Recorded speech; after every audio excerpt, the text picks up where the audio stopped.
Next question, એક લંબચોરસના વિકર્ણોની લંબાઈ 13 semi છે. જો એક બાજુની લંબાઈ 5 સેમી હોય તો લંબચોરસની પરિમિતિ શોધો. બરાબર. તો પહેલી વાત તો એ કે એક લંબચોરસ આપણે બનાવી નાખીએ. વિકર્ણ લંબાઈ 13 સેમી છે, એટલે આમ પણ 13 અને આમ પણ 13. બરાબર.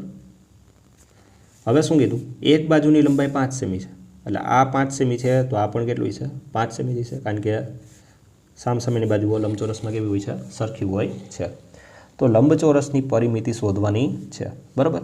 તો આપણે આ બાજુ શોધવા માટે આમાં પાયથાગોરસનો નિયમ લાગુ પાડવો પડશે. તો આપણે આમાંથી એક ત્રિકોણ લઈ લઈએ. બરાબર. આ ત્રિકોણ છે એમાં આપણે શું લગાડી દઈએ, પાયથાગોરસનો નિયમ લગાડી દઈએ. આ કેટલી છે, 5. આ કેટલી છે, 13. હવે આપણે પાયથાગોરસનો નિયમ લગાડીએ તો આપણને એક ત્રિપુટી ખબર છે પાયથાગોરસની. આ 5 હોય, આ 13 હોય, તો આ કેટલું હશે, 12 હશે. કેટલું હશે, 12.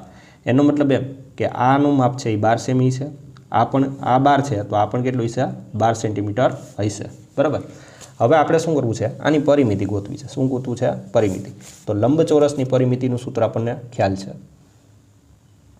લંબચોરસની પરિમિતિ 2 કૌંસમાં L પ્લસ B. 2 કૌંસમાં L પ્લસ B. તો 2 L કેટલો આપેલો છે, લંબાઈ 12, પહોળાઈ કેટલી છે, 5. તો 12 ને 5 કેટલા થશે, 17. 17 દુ કેટલા થશે, 34 સેન્ટીમીટર. એનો મતલબ એમ કે લંબચોરસની જે પરિમિતિ છે એ કેટલી થશે, 34 સેન્ટીમીટર થશે. તો આપણો જવાબ આવશે એ કેટલો આવશે, 34 સેન્ટીમીટર આવશે. ક્લિયર.